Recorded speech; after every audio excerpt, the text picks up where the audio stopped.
On this episode of Mythshiners, the team gets loaded with a double shot of moonshine myths. Okay, go ahead and fire it up. First, could your hooch house be blown to bits? This entire house is going to leap 5 feet in the air. By an exploding still? Oh!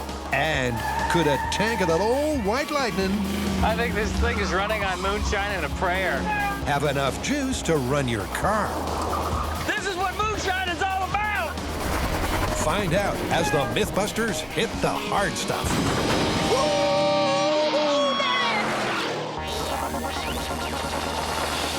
Who are the MythBusters? Adam Savage I got the chicken! and Jamie Heineman. I'm ready.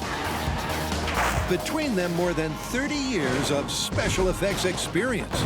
Together with Grant Imahara, Carrie Byron, Always makes me feel dangerous. and Tori Belleci. There's something you don't see every day. They don't just tell the myths, they put them to the test.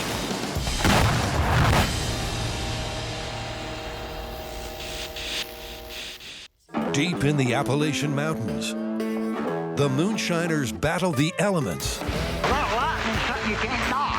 each other, and the law You never know when you gotta run. to continue the proud tradition of moonshine.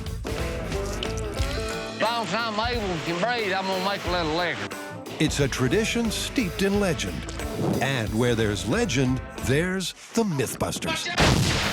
So, first up, Adam and Jamie are starting with a bang. You ever tried moonshine, Jamie? Do you think I should answer that? Probably okay. Well, then I probably have. Have you ever made moonshine, though? Do you think I should answer that? Probably not. Well, then I probably haven't. But you are familiar with the idea that moonshining carries with it some dangers that it can achieve mythical proportions. You mean like it can burn more than your throat? Exactly. What we've got here is a story about a moonshiner making moonshine when something goes wrong and blows his entire moonshining shack to smithereens. That sounds great. According to this legend, a moonshiner is distilling his liquor when suddenly, no more shack. But could a still really blow your hut to high heaven? Now, of course, I don't expect you to divulge any secrets you might have learned during your misspent youth, Jamie, but how do you think the best way to tackle this story is? Well, this story's about an exploding moonshiner shack, so we're gonna have to build a shack. Of course. But if you're gonna make moonshine, you're gonna need a still. And maybe that's where we start. Just go downstairs, make a still, and start brewing our own alcohol. You betcha. Yep, step one is to get into the spirit of the myth. If we're gonna be making some moonshine, we're gonna need to make a still. That's a machine for distilling alcohol. And to make a still, we're gonna need a ton of copper. Luckily, we got a ton of copper. Adam is testing his metal by building an authentic copper still. It's important to really get into your work. And it's a riveting process. What am I doing, you ask? I'm having fun. Fun, but every last joint and bolt must be carefully sealed Beautiful. to ensure it's airtight and the moonshine vapor will have nowhere to go but up. I feel like a drink. From there, it's the job of the condenser That's the last time I make everyone Slinkies for Christmas. to twist that vapor back into liquid hooch. That was easier than I thought it would be. While Adam's scratch building his still, I've got a hold of this stainless steel milk canister, which has been modified just for the purposes of using it as a still. There's the heating element. It's the same thing they use in a water heater. It's perfect for this. And there we go, ready to start shining. But before they shine on, they'll need the most important ingredient, the mash. So this is the stuff we're gonna get alcohol out of. Absolutely.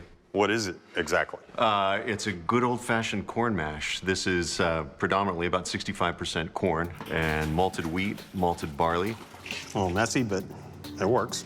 Mix those together, end up with about 10% alcohol that we can then distill out to higher proof. It's a process that's as old as the Appalachian Mountains. But just how does it work?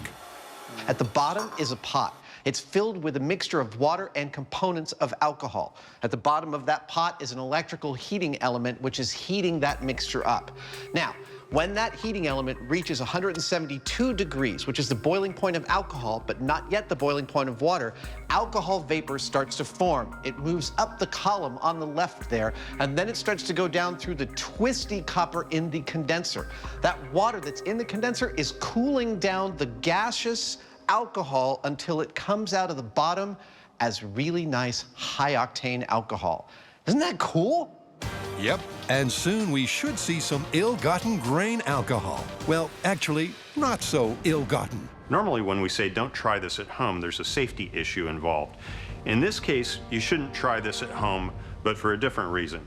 It's illegal to distill on your own. So we went ahead and did it right. We got a permit. That's what you need to be able to do this. Wow, it's actually working. Yeah, looks like we got something. It tastes dangerous. That's high proof. Yeah, that is high proof. We should grab a hydrometer, give it a test, see what we're coming out at. I thought it was going to be a drip, drip, drip. That's a faucet. Looks like we got about 156 proof. Clearly, the stills are distilling, and it's some strong stuff.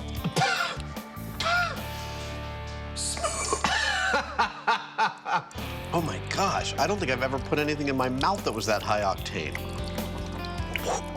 Now, to take the shine to the myth. Jamie's kit still was able to distill a few gallons of alcohol, and so is my home-built still. We now have a couple of working alcohol distillation machines. Now it's time for us to go out into the field and see how these working stills can fail.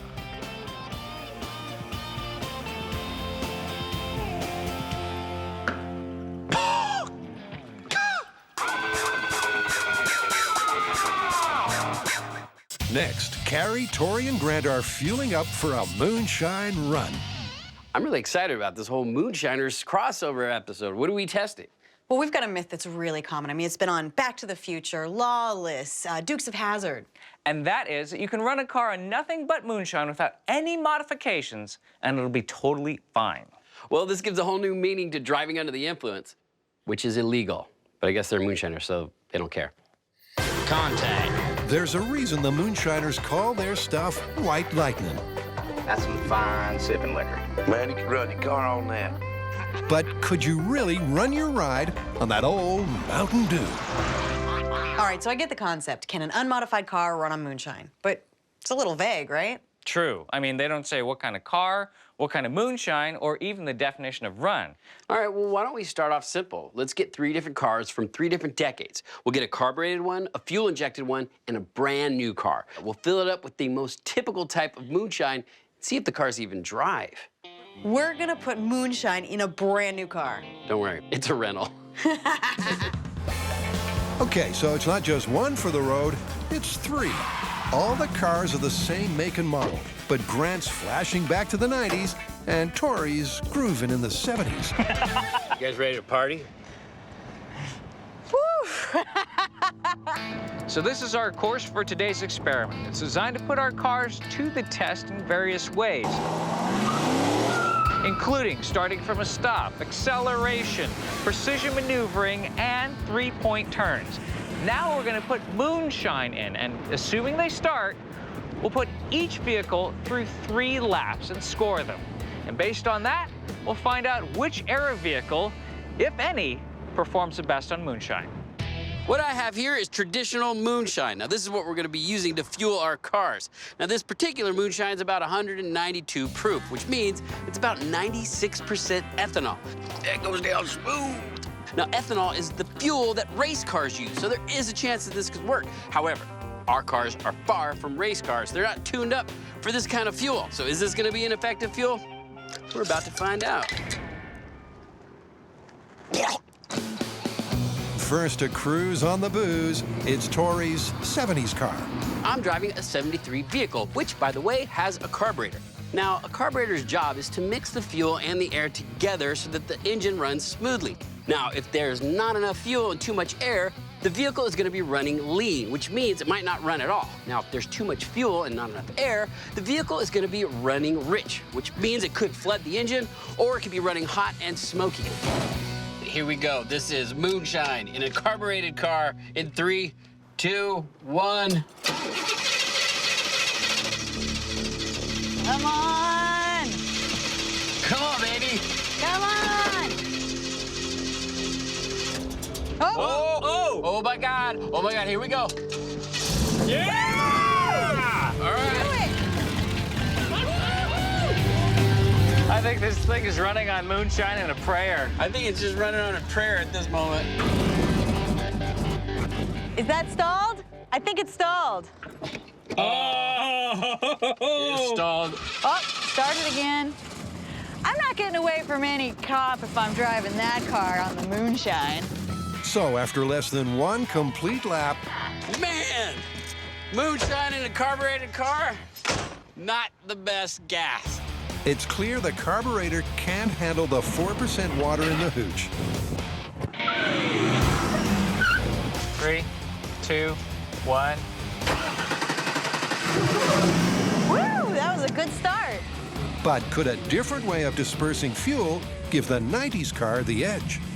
Now, these 90s era cars are fuel injected, which means that the fuel is pumped through a tiny nozzle at high pressure, and that atomizes the gas immediately. All right, here comes acceleration test. No worries. That's 1 lap down. Better on Moonshine than I would. 2 to go. Whoa. Almost feeling like it might die. In trouble with the idle? This is not good. Come on, come on. Whoa. You know what? I gotta service engine light. That's not good. Oh, I hear a bit of stuttering in the engine. They seem to be losing a little bit of acceleration. Yep, it seems the Moonshine isn't compatible with a fuel-injected 90s car. At first, it was going really, really well, but as the test went on, it started to hesitate from a stop. It was jerking while it was idling. We had a loss of power.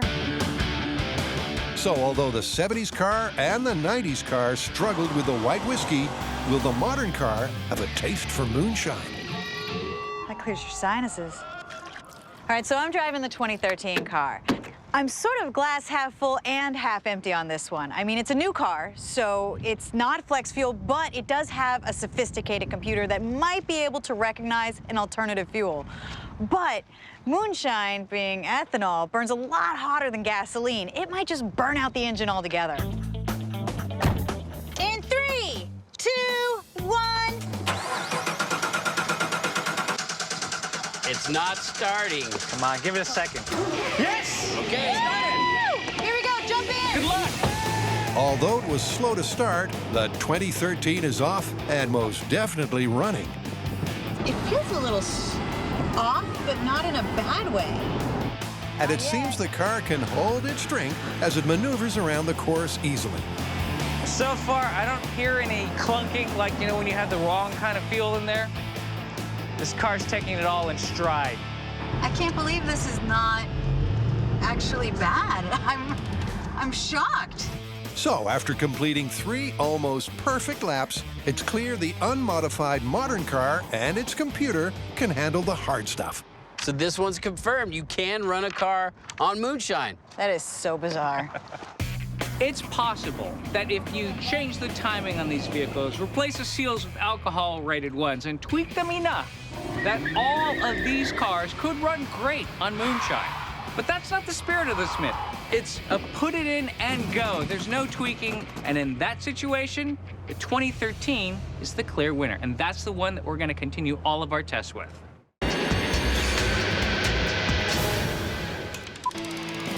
Because they spend their lives on the wrong side of the law, moonshiners are always on the lookout for trouble.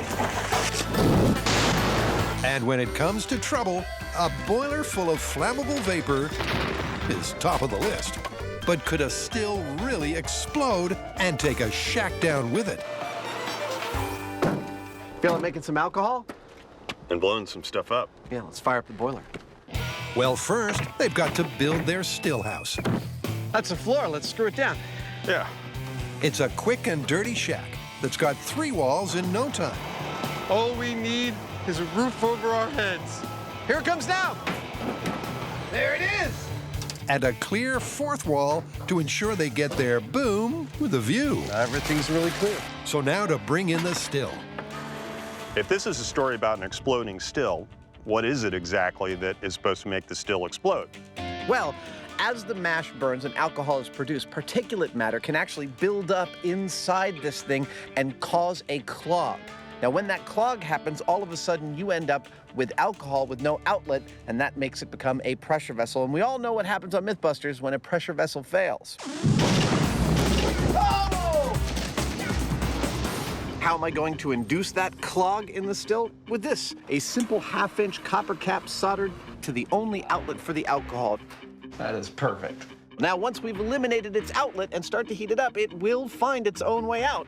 The question we're going to answer with that experiment is, how bad will it be? So for their worst case scenario still failure, they've deliberately blocked the outlet. Because we're looking for the worst case scenario, I'm using 200 proof alcohol. That is pure alcohol. We are ready to go.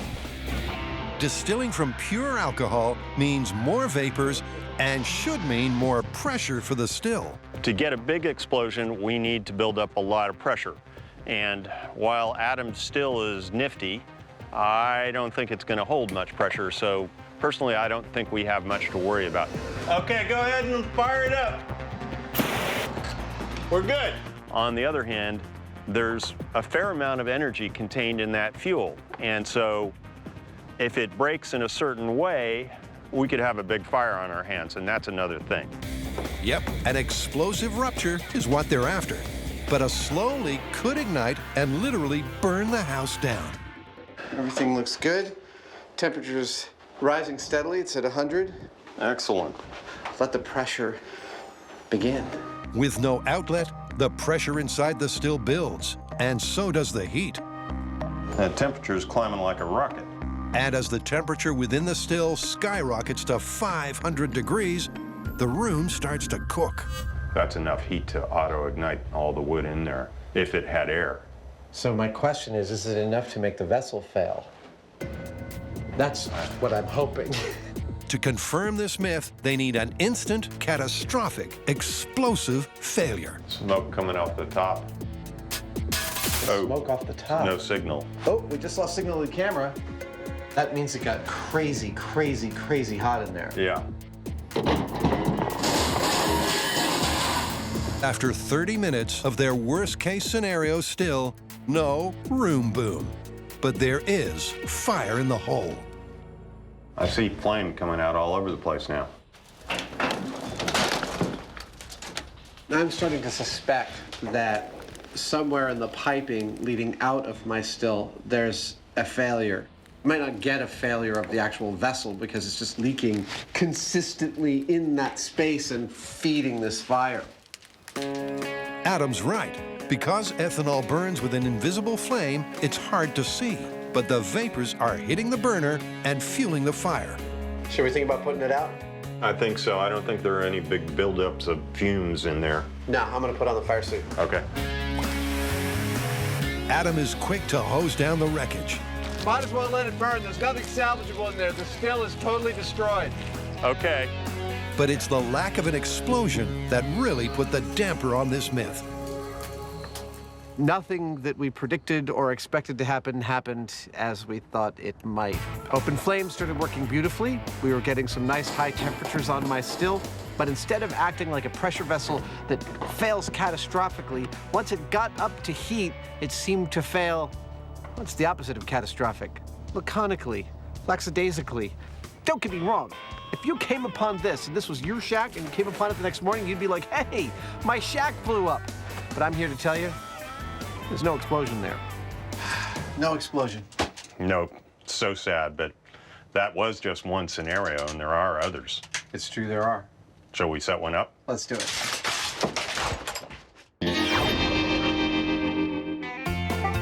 There's no doubt that moonshine can be very strong stuff. All right, here we go. We got some moonshine going. And it even looks like you can run a car on it. So we put moonshine in a car and it ran. That's myth confirmed, right? Not as far as I'm concerned. I've always heard the myth that a car running on moonshine will outrun a car running on gas, that the moonshine will outperform gasoline. I mean, that's how they portray it in the movies, right? All right, well, why don't we continue our test with our best performing car? Let's also mess with the formulations for the Moonshine, find the best proof to run in the car, put it head-to-head against a gas-fueled vehicle, and do sort of a comparison, a moonshine run. A moonshine showdown. I like it. I think we are in the right place. So before they go head-to-head with gas, they're making a refueling pit stop at St. George Distillery. So here's how we're gonna get different proofs of moonshine to test. First, the mash goes in the still, and it's heated. As it heats, alcohol boils off and comes out the other end of the still. We got moonshine. Now, during this process, the mash is getting lower and lower in proof. Therefore, more water is starting to boil off, getting a lower and lower proof coming out of the process. You might be thinking, why not just use the highest proof you can get? I mean, higher proof means more alcohol, means more bang, right? Well, yes and no. Think of it this way. Race cars are tuned to use almost pure alcohol, and it works great for them. But that sort of feel is not necessarily what you'd put in your regular family car. See, at this point, yes, we know that a high-proof moonshine will run a car, but since we're trying to outrun a gasoline-powered car, now we're down to performance. And with the burden of 3 kinds of proof on board, You got the hooch? it's time to see which liquor is quicker. St. George Distillery has been kind enough to make us a full range of different proof moonshine for our experiment today. We have 150, 170, and 192, which we've been using in our previous experiment. So here's how this test is gonna go. We're gonna start here at the start line, and I'm gonna stomp on the gas as soon as Tori says, Go for it. well, time how long it takes to get up to 60 miles an hour. When I get there, I'll say, stop. Time, 6.9 seconds. We're gonna average that 3 times in a row for each proof. The proof that has the fastest time is the winner. So first the car is drained of gas and then liquored up with the 151 proof. Come on, Bobby Joe. The cops are on the tails. We gotta get out of here. In 3, 2, 1, go! Go! We're having technical difficulties. Go! All right, here we go. Oh, it doesn't like it. It seems the 151 is literally a non-starter. We gotta get to the still before the police show up. And despite an attempted bump start, it's all systems no. I don't think this is how the Moonshiners do it. All right, I think we should just call it. I don't have the energy to continue with this test. There's no way we're ever getting up to 60 or even 5. Sorry, I couldn't push that fast. Next, they raise the bar, draining the 151 and refueling with the 170 proof. That's how you do it. But will this white lightning be lightning fast? Go! Well, it's a little sluggish off the line. But the 170 gets up to speed every single time. 19.5 seconds, 22 seconds, 16.7 seconds to get up to 60 miles an hour on 170 proof. Excellent. With an average of 19.4, there's still room for improvement. So can the 96% ethanol 192 proof power to victory? I'm not driving. Okay, guys, this is Moonshine Run 0 to 60 test with 192 proof in 3, 2, 1, go! Go! Go! 9.65 seconds, 8.94 seconds, 9.78 seconds to get up to 60 miles an hour. And clearly, off the line, the 192 is the quicker liquor. So it turns out 192 proof moonshine worked best in our vehicle. Now that we have our moonshine and we have our best vehicle, it's time to put it up against gasoline. It's the MythBusters Moonshine Happy Hour. And there's still more thrills and spills to come. That totally didn't work out like I was hoping. My still's failure mode was less catastrophic and more, shall we say, melty than I was hoping for. Yeah, yours still got a slow leak that was feeding the fire underneath. Mine didn't have that problem. It had an internal electric heating element.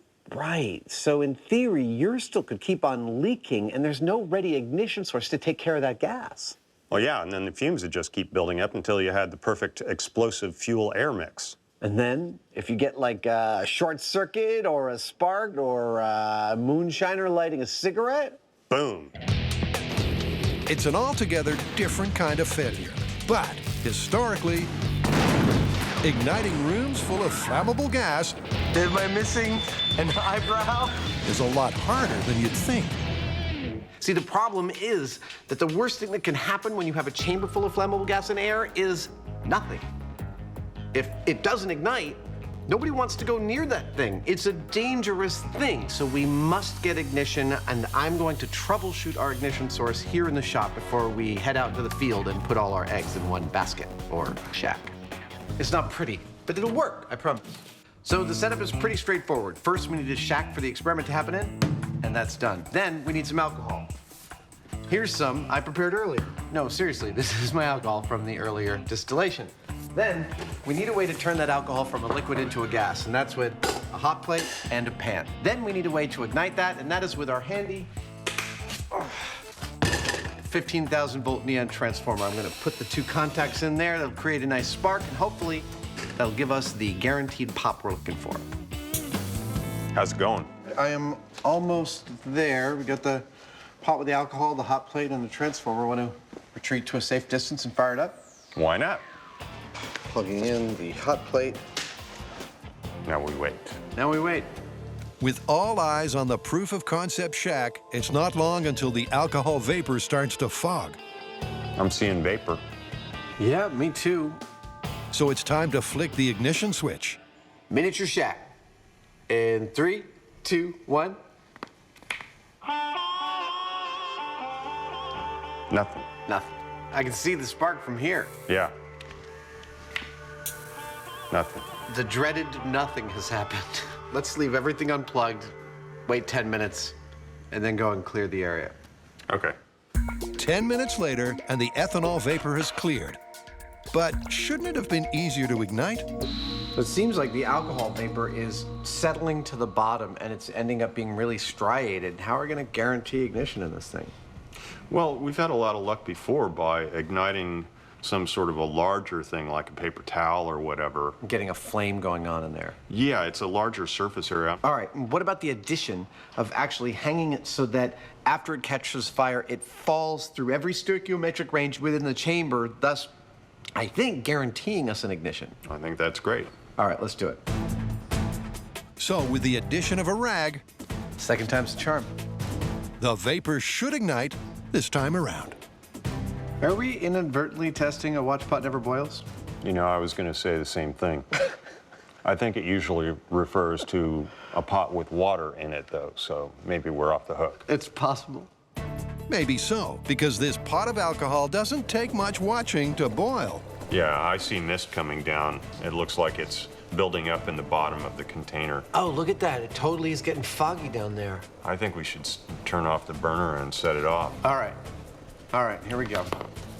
Spark test with a little bit of fire. 3, 2, 1.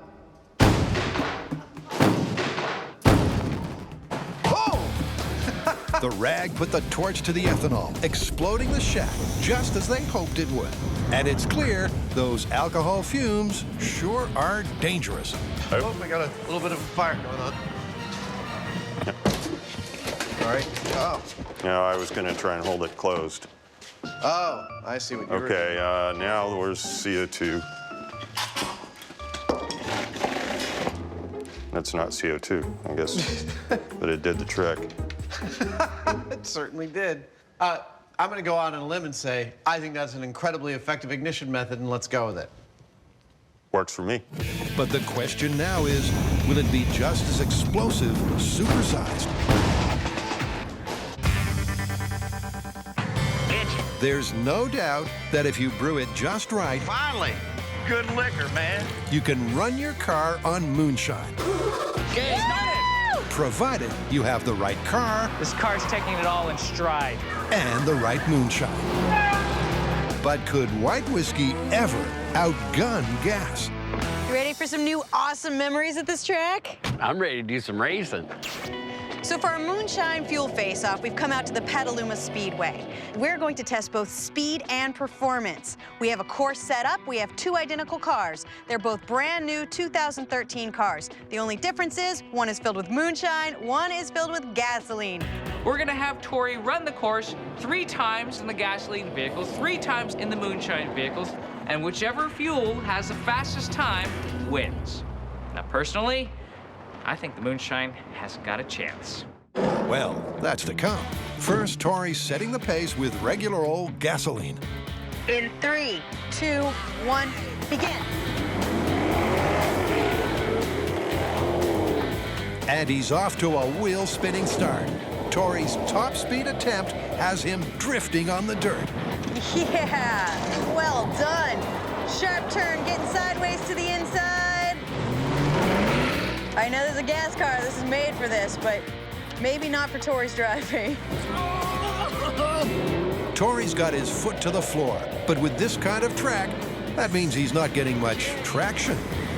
The gasoline car was performing so well that as soon as you hit the accelerator, the wheels are spinning. That was a nice recovery on that fishtail. There was a lot of times where I was spinning out because this car is not designed for a dirt road. All right, come around the last lap right now. Going around the outside. Woohoo! So I was constantly having to readjust the steering to stay on track so I didn't spin out, and then I kept my speed up so that I get the best time. And it didn't hurt to have, you know, a screaming co-host in my ear to heighten the whole experience. Woo! Come on in! The gasoline car takes the checkered flag at 2 minutes and 26 seconds. Way to get sideways! I'm not gonna lie, that was awesome. Speak for yourself. All right, let's move on to the Moonshine car and see how that one performs. Now, gas versus moonshine, I don't think moonshine's gonna handle this track very well. Going from slow to fast quickly is not one of its strong points as I've seen so far. I think gas is definitely gonna rule it here. Okay, here goes Moonshine Run. In 3, 2, 1, go! It's all down to Tori, but can the rocket fuel outperform the gas? Woo! Look at that fishtail, nice! To confirm this myth, the Moonshine car has to complete 3 laps in less than 2 minutes, 26 seconds. Now, we saw a little hesitation on the 0 to 60 test, but out here on the track, oh my God! I'm not feeling any hesitation whatsoever. I feel like there's too much power. Yep, it seems as though the slower acceleration of the Moonshine has the wheels taking the dirt track in their stride and gaining on the gasoline. Can you smell the corn? Yeah, I can. It smells a lot better than gas exhaust. And the best part is you can drink it when you're done driving. Woo! That's not called multi-purpose. God, I wonder if it's handling any different from the inside, 'cause from here it looks fine. Woo-hoo! This moonshine is giving me a lot more to get up and go. We might be onto something here, man. Maybe this is true. As they come into the last lap, it's looking like this could be a very close run thing. This could be a tie. This could be it. We're gonna beat our time. Here we go. Woo! All right, what's that on the clock? Oh my God, that's amazing. What was our time? You beat it by 2 seconds. Wait, we actually beat our time? Yeah, you did. Dude, that's amazing. That's insane. Amazingly, the Moonshine outgunned the gas, but that's still not a definitive result for Carrie. Moonshine has done amazingly well, far beyond what I expected for both the speed and for performance. But what I'd really like to see, what I really think is going to give Moonshine a test, is longevity. I want to see a long Moonshine run. I mean, Moonshiners are doing something illegal. They're not just going to pull over when the cops ask them. They're going to keep going. They need to outrun them. This is a run-and-gun situation. I want to see if Moonshine can stand up to a real Moonshine run winning a car. Yep, coming up, the law catches up with our moonshiner. Moonshiners! What the heck? Look at him! But will it be last orders for the myth?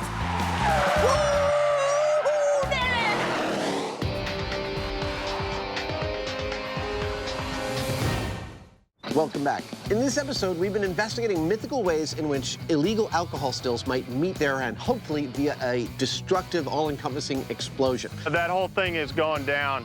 I know it might look like I'm standing in the aftermath of a successful explosion, but in fact, we have to admit that this experimental setup was a bit of a dud. The still is totally destroyed. And so we built a second shed, exactly the same as the first, except in this one, we will be investigating a totally different kind of explosion. We will have Jamie's still in here, and we're going to pop a leak in it. Now, the hole in the middle of it will be a perfect leak.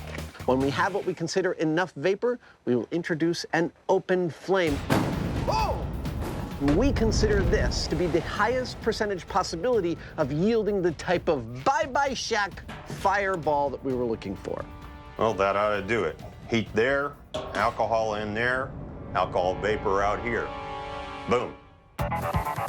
Well, boom, so long as the moonshine to air ratio is right. Alcohol vapor becomes flammable between 3 and 19% when combined with air. The ideal ratio is 7, though, and so that's what we're going to be aiming for. But the thing is, our alcohol sensors are proven to be not so reliable, so what we're going to have to do is measure the oxygen content in the room. There's our sensor right there. Perfect. So we know that when we reach an oxygen concentration of about 19.5%, as opposed to its normal 20.9% in the atmosphere, we'll have our ideal 7% concentration of alcohol vapor, and that's going to give us our best shot. And to ensure ignition, they're using their small-scale technique. Time to soak our ignition source in lighter fluid. But that leaves one key question. How would this happen in the real world? Let's say our moonshiner is out of smokes, and so he drives to town, leaving the still operating, not knowing that there's a leak in it. He comes back with his cigarettes, opens the door, lights one, and up she goes. My prediction here is pretty straightforward. You know, I like the overalls. They make carrying them a lot easier. I think this thing's gonna go ka-whump. I can't possibly do it as loud as it will happen, but I think the visual cue that it's gone ka-whump is that this entire house is gonna leap 5 feet in the air. Still's warming up. Now we wait. The wait begins. But will this be the shining scenario that finally brings the still house down? Starting oxygen reading is 20.9. Our butter zone will be between 19.5 and 20. That's the explosive ratio. And inside the shack, the oxygen level is slowly inching towards it. It's down to 20.3. We can't see the vapor, but it apparently is displacing oxygen, 20.2. The guys prepare to bide their time as the ethanol fumes fill their hut. Wow, things are happening in there. Our feed over here is getting fuzzy. But after just 5 minutes, the air to moonshine mixture hits their explosive goal. It's 19.5. All right, that's the ideal ratio, shall we? Yeah, let's see what happens. Okay, here we go. Moonshining still explosion. Well, We hope. ignition. In 3, 2, 1. Whoa! That was an explosion. That was beautiful. Yep, the still huffed and puffed and blew the house down.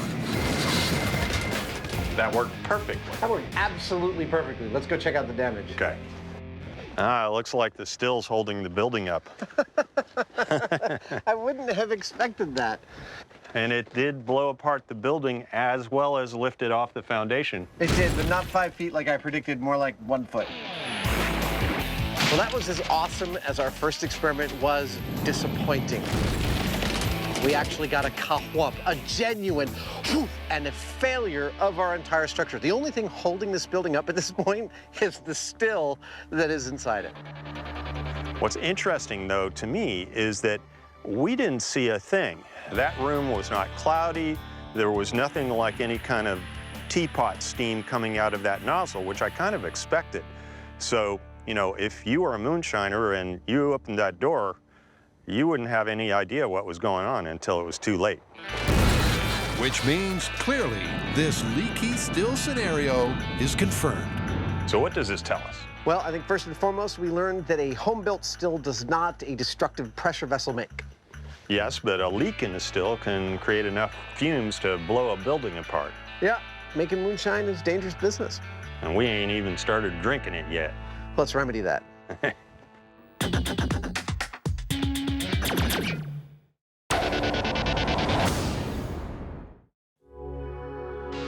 Thunder Hill brings back memories, huh? You're going down, sucker. You'd have to catch me. We are back at Thunder Hill, the same place where we tested IndyCar Myth. But this time, we're playing cops and moonshiners. We're trying to see if moonshine will outperform gasoline. Now, so far, it looks like they're pretty close. You beat it by 2 seconds. But now it's time for our next test.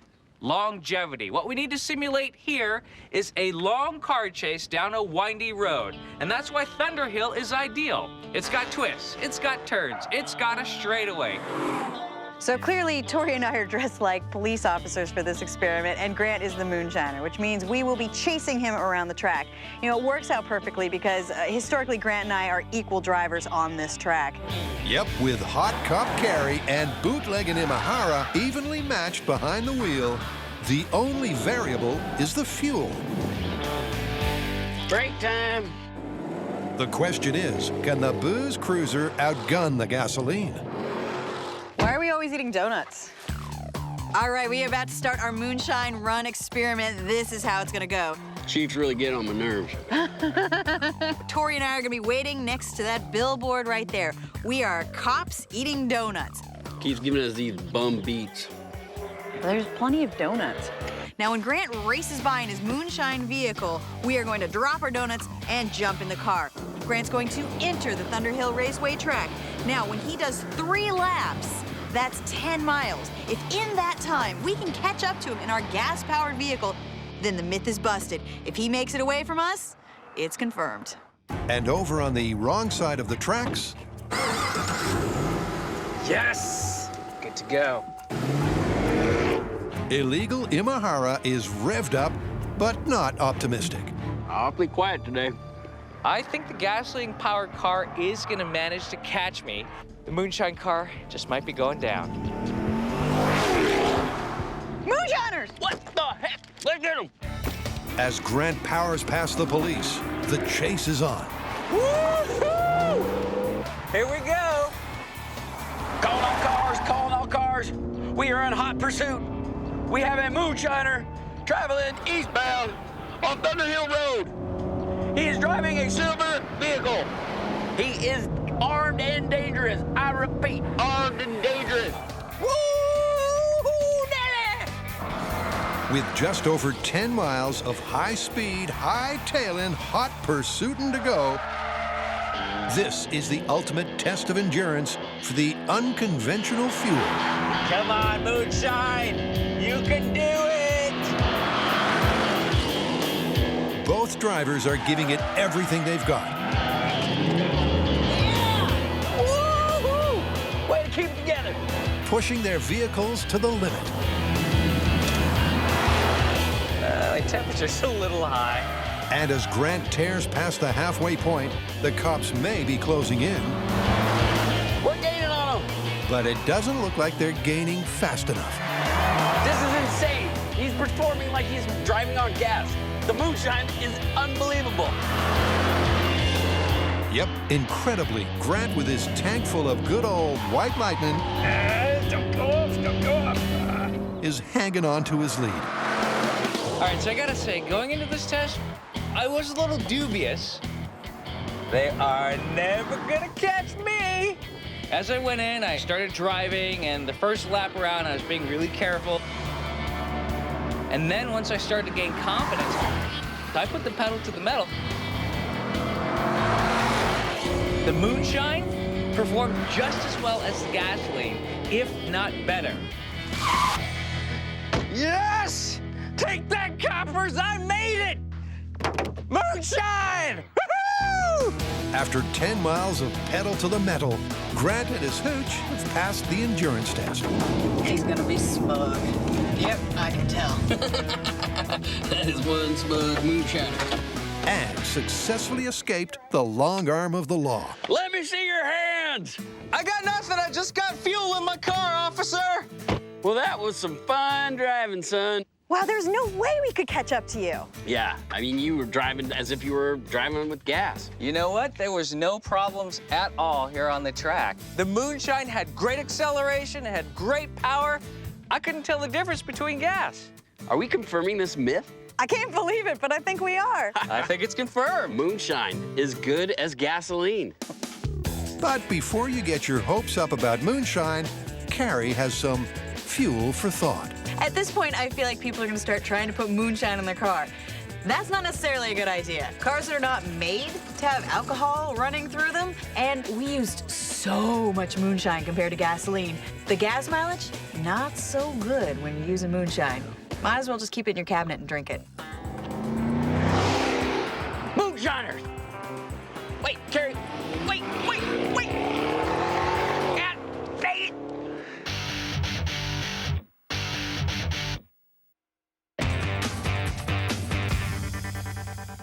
What are we doing back in the blueprint room? I thought we wrapped. Indeed we did, but we just got hot off the presses some news that may change the origins of the story of the exploding still. What? Okay, I want you to cast your mind back to the days you were an illegal distiller. If you knew the cops were coming, what would you do? I'd get the heck out of there. Exactly. Illegal distillers would try and remove any evidence of their illegal operation, and they would do it in a way that we are very familiar with. With explosives. Exactly. So, for a new finale for this myth, we are going to use the oldie method of destroying the evidence. We're going to blow it all up.